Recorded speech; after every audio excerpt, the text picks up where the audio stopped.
Anybody ever get the feeling that when things don't go well, bagpiping is so freaking stupid. Why did I spend all my stupid money on this stupid crap? I can't believe I do this. This is so stupid. How many of us have not felt that way? Yeah, that's for sure. Yeah. It's exciting for anybody who's reading along, finding bagpipe freedom with us, because we're now reaching the point where we're going to find bagpipe freedom. The time has come. Yes. Let's do that thing. But yeah, Should be why easy. I just recently, actually just recently finished the Finding Bagpipe Freedom section in Piper's Dojo. But Andrew, I've been playing bagpipes for 20 years. So why was I not already free? Why should I have to go back? It feels like going back and doing these things that you're telling me to do. Play for 15 minutes a day. What? Yeah. Why It me? reminds Why me should of I do this? it reminds me of raising kids too, right? I think there's such an important distinction between raising kids that are still alive by the time they leave the house, right? Mm, That's one thing you could do, yep. which by the way, I think is better than nothing. Great Uh, thing. It's a great yeah, thing. like Yeah, not nothing against. bad. Maybe you should, yeah, that's definitely good. But the thinking about that versus what I think I want to do is by the time my kids are ready to leave the house, that they're actually fully independent human Mm, beings, that they can exist on their own and make good decisions on their own without being reliant on other things and having control and over the different variety of different challenging situations and so on as much as reasonably possible. There's a difference there, right? I think there's a difference between being and being free. mm. Hence the Being Miyagi-Do and being headband. free. I Yeah. like that. That's beautiful. Like there's Cobra Kai and then there's Miyagi-Do. Mm, You know what I'm saying? yeah. There's like Corvettes. There's like Corvettes and fancy cars and big houses. And then there's actual personal sovereignty, right? Like one does not necessarily represent the other. So I think a lot of pipers, the finding bagpipe freedom is by default targeted to beginners and intermediates, but most of the advanced pipers I know could really use the book. You know what Yeah. I mean? Because there's a difference between playing tunes and taking prizes in grade one or even professional. There's a difference between that and actually being able to use the bagpipe to actually express yourself and what your musical interests are. There's a huge difference. Yeah. So you mentioned in this introductory section, you say that when you decided to implement the Finding Bagpipe Freedom like system within the dojo, you decided to have everybody do it, existing members, instructors even. And you say, let's see, you said, I changed the entire way that the Dojo University was structured so that every one of my students had to follow the bagpipe freedom process from the very beginning and go right back to basics. And then you say, after all, I've been teaching them for such a long time, they should be fine with this. They should get right through it. And then you say, Exactly. wrong. Oh, was Yeah. I wrong? Yeah. No, and of course I knew that it wasn't going to go well, but Yeah. the fact that it wasn't going to go well means I had done a bad job heretofore teaching Hmm. them. How'd that feel, Just Andrew? saying. Was, No, I love that kind of thing. I would way rather put myself out of business than have somebody else do it. there you go. That's a You good know what way I to mean? look at it. So yeah, when you see that here's like a potential thing that could really represent a lot of improvement for people, even though it's going to cause probably a lot of frustration on all sides of things. But yeah, you got to go for it, I think, right? Yeah. The back to basics thing is probably healthy for anybody in any discipline to do periodically, like not just at the beginning of learning and not just one time 30 years down the road. Probably Yeah, it's good to check back with this stuff pretty frequently. for sure. And if you're really good, phase one of the bagpipe freedom process, it'll be a 30-second endeavor. Hmm. For example, somebody like Callum Beaumont, if I asked him to clap the rhythm of any one of his bagpipe tunes with accuracy, he's going to be able to do it, Surely. right? And the hypothesis, which, there's more and more evidence to support it as each day goes by, the hypothesis is that's why these players are so good, is they Mm. actually have real control over the real fundamental building blocks of playing. Yeah. Mm. It's fun that you say building blocks of playing. You use the analogy in this section of like building a house or a building, right? And this is a frequently used analogy. It makes sense that you want a firm foundation, a strong, intelligently engineered and built foundation to start with. Yeah. And that makes a lot of sense for a beginner, someone who's learning. But you also mentioned that for those of us who have been playing for a while, this might end up looking, you say, if we've been playing for a while, it might mean that we need to strip back the decorative elements a bit to reinforce our basics, our foundation, as it were. Yeah. Any homeowner knows this, right? I don't know about you, Jim, but I want to build a garden in the backyard, and I want to do some fancy landscaping, and I want to repaint all the inside of the house, and I want gas. I have an electric oven, but I want a gas range because gas ranges are cool. That's what Bobby Flay would have. So that's what I want. And then I want to refinish the hardwood floors and redo the carpets. However, there's 14 million foundational bullcrap things that I'm constantly having to deal with, Yes. right? And if I don't deal with it, the house is literally going to fall down. So I never get around to putting in my Bobby Flay gas ring.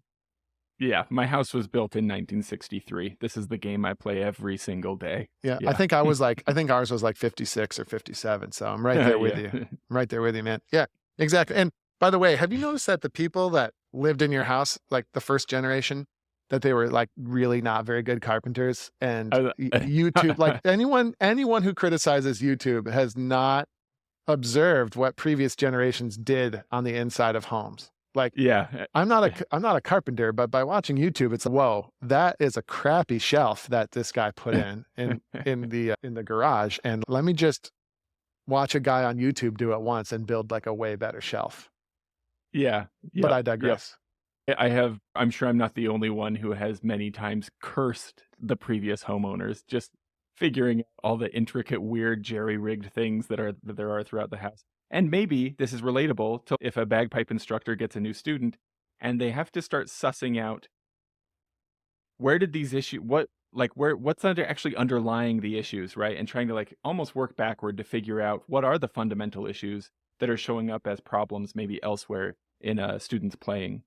And maybe this is something we need to do for ourselves as well and go like, why can I not get F doublings to work? Maybe I need to strip that crown molding off and go back beyond F doublings and get back to really basics of rhythm. And maybe that's part of how I start to address my issue with F doublings. I used to have an issue with F doublings. And I'm not the only one. I remember almost in a single 24-hour period, I never had problems with F doublings ever again. Oh. But let's keep going with this. And now this is obviously possibly totally fabricated. Just keep that in mind, everyone. But no, I remember that. I remember almost in the span of 24 hours, all my problems with F doublings evaporated. But let me tell you what happened in that 24 hours. I remember I was practicing my pipes under the stage at St. Andrew's College in Ontario. And it was like in the green room-ish area underneath like the stage.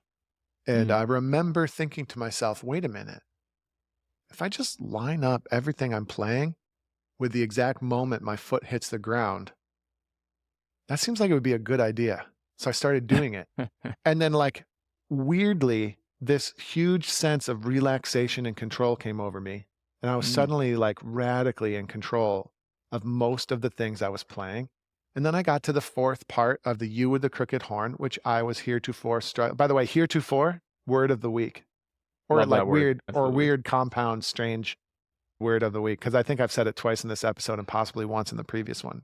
But I digress. I'd heretofore struggled with the fourth part of the U with the crooked horn because it had tons of F doublings in it. And suddenly it was effortless. But so that's a cool story. I love it. But it also points to the real problem with your F doublings, if you're having it. The real problem with your F doublings is your rhythm's not good. Yeah. It's not the fact that there's two grace notes in a row. No, sorry. That's not the actual explanation. The actual explanation is you're unclear about rhythmically what's supposed to happen, and you're not asking yourself to be rhythmically accurate. What you end up with is just random finger spasm. Yep. Which only comes out sounding musical every now and then. Yep. Right. It's Whereas like luck if you're of the draw clear, every time. Right. Whereas if you're clear about rhythmic accuracy, exactly what a grace note should be, and so on, and you have your foundational pieces all in a row, an F doubling is not a big deal. Maybe you still miss one or two. You might still miss one or two, but it's not going to be like that problem child anymore. That feels like a really solid example of how this plays out for a player who's been playing for a while already, and why it's worth it to go through this finding bagpipe freedom process, get back to basics, build up from there. But you also mentioned, like, using the same kind of analogy, how this is applicable to new students as well. And you mentioned here, you say nearly all of the pipers that you have ever encountered had it drilled into them that they needed to obsess over expression and embellishments and proficiency and other quite advanced level nuances of fingerwork. And often this is ingrained in them before they have even learned a simple tune. And then you ask the question, can you imagine anything that's going to suck the joy out of an enthusiastic learner more than that? And you also mentioned, Amen. like, maybe we don't have to imagine it. Probably most of us have lived it. And I think that's true. I think a lot Yeah. of people who play bagpipes have made it through. We wanted to play badly enough that we made it through some pretty terrible instruction to Yeah. get to where we were playing pipes. Again, I think it's important not to misunderstand the message. So I love expression. I love embellishments. Those are great. When I'm playing and practicing, I love those things. And I want to hear that in my playing, and I want to hear that in other people's playing. However, for me, it's super easy. Now, see, so for me, I'm bagpipe teacher guy, right? It's so easy to just utterly take for granted super hard things that I do totally unconsciously without having to think about it, right? Mm-hmm. Like, I generally play without crossing noises. But here's the other interesting thing. If I accidentally have a crossing noise, I can instantly fix the next occurrence of that to make sure Yeah. it doesn't happen again. And I'm doing that without thinking about it. Maybe there's a little, oh crap, that goes off in my brain like a little alarm bell, but then the crossing noise doesn't return again. That's not a common thing. And our students need to learn how to do it. And what's really messed up, and we've probably talked about this before, is that outliers can do it really Right. easily. This is I part think of that's what the throws reason. it. Yeah. I think that's the reason I'm here today in this beautiful headband speaking to you now, is that I You was an earned that outlier. headband. I was an outlier that just instantly got it back at the beginning. Oh, no crossing noises. Got it. No problem. Done. You're the one who messed it up for the rest of us. You're Right. the reason that other people would say, he can do it. What's wrong with Right. you? It's just there are 1 out of 1,000 6-year-olds can already basically understand algebra. Mm. But imagine if those are the only people that ever made it forward into the world of mathematics. That'd be a problem because algebra is an important thing. So we need a method of teaching it to people for whom it's not already natural. And that's what the bagpipe freedom process is. It's let's go back to the basics. Hey, let's double check. Let's just double check. Can you actually clap the rhythm of this tune accurately with control? We're just going to double check. And then if the answer is, I'm assuming the answer is yes, and then we'll move on. But guess what? That assumption is false 9 out of 10 times, at least at first. And then we work on it and then we move forward. Yeah, that's the thing. To say that you assume the answer is yes is a little bit of a trick because actually probably the answer is no for most of us. Yeah. But there is the hopeful message that, like, if you have been playing music for a really long time, like you say, you probably can address these things fairly quickly. If you've been playing bagpipes for 20 years, this doesn't mean that you're restarting the 20-year clock. It's probably going to be a much shorter time period to brush these things up. I would say to any advanced player who feels like they've hit a plateau, call me. Right? And call me and Nice. we'll start by double checking your rhythm. Just double check it. Andrew, we'll make sure that it's good and then we'll move on. But I'm saying that a little bit sarcastically, but I mean it 100%. Yeah, the answers lie. If you've hit that plateau, even if you're an advanced player, the answers lie somewhere in the fundamentals. I'd be willing to bet a large sum of money. And this too, I guess, to tie the bow on the analogy, when you say that you love expression and intricate finger work, etc., those are the gas range. Those are the crown molding, etc. So what you're doing with bagpipe freedom is saying, look, get the gas range, but it doesn't make sense to move it into the house if there aren't solid beams underneath the flooring in the first place, because then the gas range is going to fall right through the floor. Set that stuff up first, then get the nice stuff in there.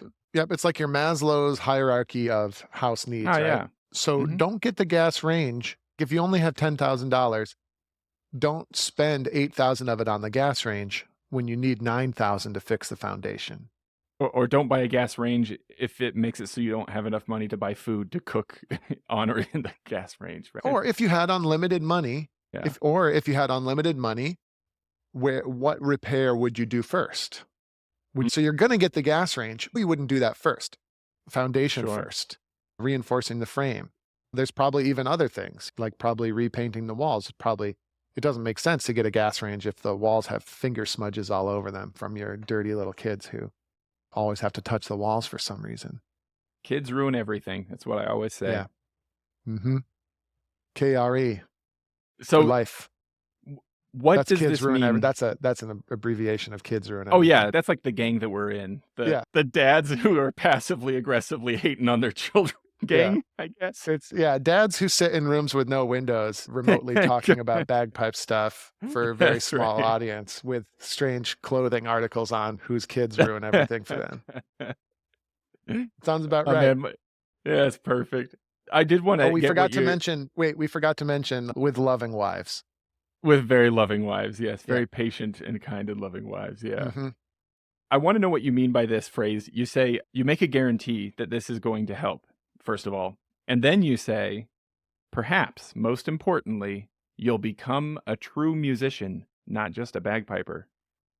Is Ooh, that inflammatory a little bit? Is that yeah. to stir us up a little bit? But Yeah. also, is it serious? And if parts of it are serious, what does that mean? Yeah. It's really quite a loaded statement. Yeah. That's always been my problem. Yeah. Be a musician, not just a bagpiper. Yeah. I don't know. I feel like trying to explain it either wouldn't work or would get me in a lot of trouble. So maybe we should just leave it at that. And if It's a that gets you riled challenge. up, buy the book, huh? It's a challenge. So if you believe that a bagpiping is by default music making, right? Then it should be no problem for you to go through these simple bagpipe freedom steps, right? Mm, So if bagpiping is real music, then you should be able to clap rhythms, right? No problem. makes sense. Yeah. And by the way, I put myself through these same thought experiments, right?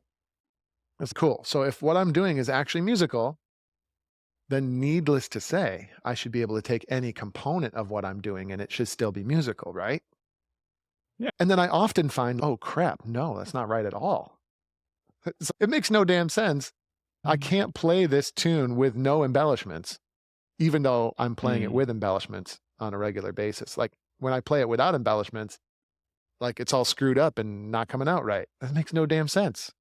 Now you're giving me this like existential crisis experience where I'm realizing that my resistance to simplifying tunes might have actually been trying to protect my ego because I realized that I Yes. actually couldn't play Yes. the tune That's what it without all is. the embellishments. Take it from someone with a very large, out of control ego, having put himself through most of these things, all of these things.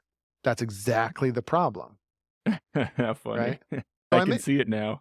I may have an out of control ego, but my ability to purposely, or my willingness to purposely break that down and have a look at the working parts is way better than yours. Not yours specifically, just to the average listener, right? No, you So can yeah, leave it at here I that am. I'm because wearing a headband on national TV, but let's go there. Let's go there. yeah, yeah. And it'll A healthy it'll hurt your experience. soul a lot. It'll hurt your Yeah. soul a lot, but you'll come out a lot better on the other side, I think.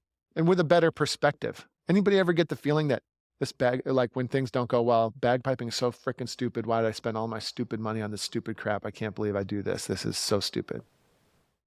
How many of us have not felt that way? Yeah, that's for sure. Yeah. In fact, Okay. you have a So, thing like that here. Go ahead. but that's exactly it. And then how do you solve that problem? It's not going to be continuing to do the same crap over and over again. Like, how Yeah. about go back? How about go back to the foundations and see if there's any cracks in there that, that if you take a slightly different approach angle, suddenly you might come out with a better perspective. Why Yeah. do your F doublings? Why do your F doublings never come out right? My F doublings, man. It's going to be a recurring theme because really, this has been the struggle of at least a dozen years at this point. Do you get nervous when you perform? Where do those nerves really come from? Is it just because you just get nervous? Or is it because you subconsciously know you're not operating on a strong foundation and the Mm. likelihood of crashing and burning is so high And then you could even get more weird and philosophical about it. It's like, now that my real purpose here is musicianship as opposed to just bagpipership. One is a subset of the other. Instead of just bagpiping, now my focus is really on music. It's now suddenly, if things don't go perfectly, I'm less upset about it as well. Yeah. Takes the pressure away. Because I know what I'm trying to do here, and I know that sometimes it's going to come out good and sometimes it's not. And it's not a reflection of my self-worth if I make a mistake in the third part, or if I have to cut out a little bit during the band performance to make the best decision for the group or something like that. Yeah. Yeah. Or if the pipe major had to sit me out today just because I'm just not quite ready yet. Doesn't make you a bad person. Doesn't make you a failed bagpiper. It's just, oh, I'm along my musical journey now and things are a lot more relaxed. Yeah. Not to say that I'm perfect at these things. I think if I got cut, I'd be pretty upset about it, but it wouldn't be that, but it would be something I think we could move on from. Yeah. You get over it eventually, right? Maybe. I think, however, you can play, but you got to take the headband off. There you go. That's what they'll say. You gonna keep that on for the plane ride over? Show up with that on? Maybe. It feels to me like maybe a great way to end with a beautiful promise is to quote directly from this section where you say, those who used to struggle with their bagpipe, resenting it, which to your point just a moment ago, I think we've all been there. Yeah. You say, now they can't wait to get home from work and actually do some mindful practice, instead of quickly and rapidly getting through a few reps of their band sets just to get their piping over with for the day. Yeah. I mean, I think it's that kind of reminds me of like the Barbie movie. I haven't seen it yet. No, me either. No, I'm just kidding. No, me either. But I think it's like irritating. It's painting an irritatingly unrealistic picture there. Yes. But for the purposes of being slightly irritating. Yeah, it's a rhetorical tool, surely, in that storytelling, which I have not yet experienced, but I'm sure is delightful. But this experience, I'm sure I'm not the only one who has asked himself, like, when did this thing I loved become a chore that I have to do? And how do I rediscover that love? Yeah. And one of the episodes you want to do, but I keep dragging my feet, is the What is Bagpipe Status Disease episode. And that is exactly when, just throwing it out there. We're not going to do the full episode right now, but that is exactly when it went from something you're passionate about to feeling like a chore. It's the exact moment that you trade musical fulfillment for status. Yeah, because the ego loves the status. Don't it, though? Yeah, don't it, though?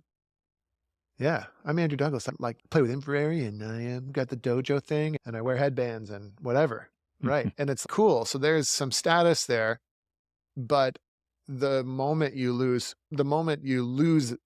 interest in the musical part of it and what's important musically and what's important about that whole process of playing the pipes, once you let that fade off over to the side of the room and then the status becomes the primary target, things get interesting. Yeah. Things get interesting and complicated. And it's a very difficult thing to manage. Yeah, there's that whole, it's fragile. It's like a thing that you've put on a pedestal, but it's really easy to knock things off of pedestals. So that's a pretty fragile spot to put yourself. Even something as simple as, oh, I'm leaving the wife and kids to go play at the Highland Games this weekend. You get to the Highland Games and you get sat and you don't get to play with the band. And now you have to go home and explain, oh, I just left for the whole weekend, even though I didn't even get to play. That's a tough thing, right? It might make you want to cut corners in your practicing and to just do reps and reps and reps and not actually work on your craft that much. Just get the thing to like some viable thing that's not going to get you cut from the band. But those are bad decisions made based on status, right?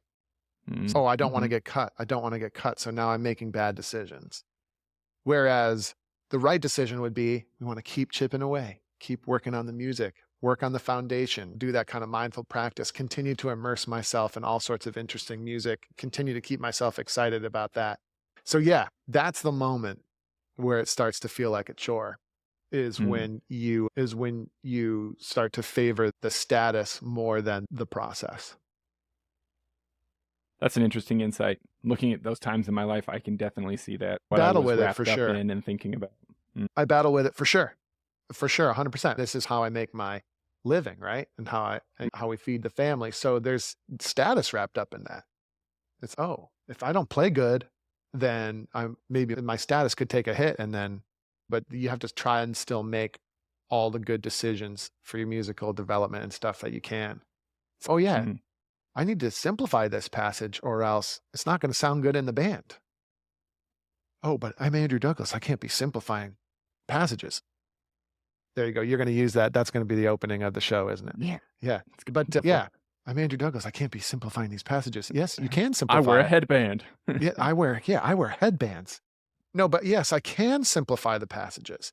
And I do eventually come to the conclusion to do it. And then the good thing is that's a good decision, and it won't be long before I can reintegrate the embellishments back into it. But yeah, Mhm. it's like you got to make those hard decisions. I recently had an experience where I had to turn off one of my drones Oh, preceding a performance. the Uh, Andrew Douglas turned off a exactly. drone for a performance. And it's Interesting. extremely painful because you don't want to be turning off drones in front of all of your friends and teammates. That's not a cool thing. You don't want Yeah. that. However, what's the alternative? I'm not going to turn off that drone. I don't need to turn it off. It'll be fine out there, no problem. But that would be like Mm. that would be a selfish sort of like ego driven move that wouldn't be good. And the pain of having to turn off the drone is nowhere near the total amount of pain that would be caused if something went wrong with it. But and it's also interesting that it has this effect, Andrew, that like I'm probably not the only person who hearing you say that. Now, don't get me wrong. Personally, I've turned off drones for funeral performances and stuff like that if things were going poorly. But now I'll have this little thing in the back of my mind. If I ever need to do that, I'll be able to think to myself, even Andrew Douglas did this. It's like The great, yeah, don't one forget, time it's the great Andrew Douglas. the great Andrew Douglas Yeah. did this. It's You have okay. to say, where I'm concerned, you have to say it out loud because it might not be implied. I make it real clear. Yeah. But it Like puts you me don't in the have to mind do too it for other pipers. You don't have to do it. But yeah, for me, but it's for the kind great of like, the yeah, great Andrew Douglas, you do. because I'm a lesser great. Yeah. Yeah. Ross Miller, when he put out The Roke, he was Yeah. perfectly See, you open. didn't have to say the great. See, before his name, you That was didn't have to assumed. say it. Yeah. We already Yeah, knew he was exactly. great. Implied. Yeah. Yeah. He mentioned that he sometimes records his drones separate from his chanter. Yeah. And thanks for mentioning that. And he's been willing to talk about before too. Look, when I put out a YouTube video, that's after hours and hours of junk takes that I have to toss. And just that kind of openness, I'm not saying I'm ever going to play on the level of Ross Miller. I'm not. But there's something about our heroes, the people that we respect, our teachers, etc., being willing to be human that Mhm. kind of gives us permission to be human. And if nothing else, that affects the internal monologue in a positive way. Yeah. Don't misunderstand me, right? Like when something goes wrong like that, that's very bad, Hmm. right? So I might not succeed, but many, many, many, many efforts have now been employed to ensure that's not going to happen again. Yeah, of course, it's You know what I'm saying? preferable to have your Yeah. maintenance up to date and all that kind of stuff so it doesn't happen. It Sure. reminds me of not exactly, but it reminds me of Tom Brady's Super Bowl comeback. I bet you if he could do it all again, he just would not have gone down by 33 points by the end of the third quarter. That You know what I probably would mean? have been ideal to It's like never he have gone did, down. yeah, he was able to pull it out and salvage something good out of it, which is pretty cool, and he'll go down in history for having that great Super Bowl comeback. However, that was like super crap what happened. And Yeah. they would rather have just crushed them from the first quarter. And it's the same sort of thing, yeah. So mistakes Yeah. do happen, and you want to prepare for them not to happen. You want to have a strong foundation, allowing the absolute minimum probability of the big mistakes happening. Yeah. Like that's all still true, but then they do still happen. But one thing that you can really do that'll help to mitigate those mistakes happening, that'll help you feel more Just comfortable and more confident, buy the buy book. that book. No, Yep. no. What were you really going to say? That is what I was going to say. I Oh, was going to yes. say find bagpipe freedom No, by buying the yeah. book. Yeah. So what were we even talking about today? I don't even remember. Oh, It was just building the just the- foundations. Yep. Put the horse before the cart. And then you'll get all of your goods and services to their destination, I think, pretty successfully.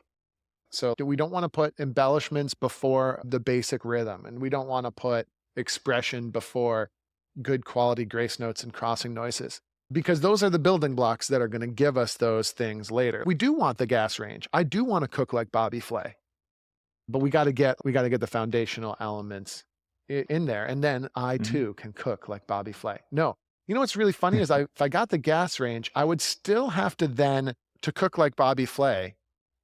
It's not gonna happen easily just by trying to be Bobby Flay, is it? No, I'm gonna have to learn the fundamental building blocks of cooking, Right. and we're gonna have to build up those skills, and then to actually like to cook like Bobby Flay.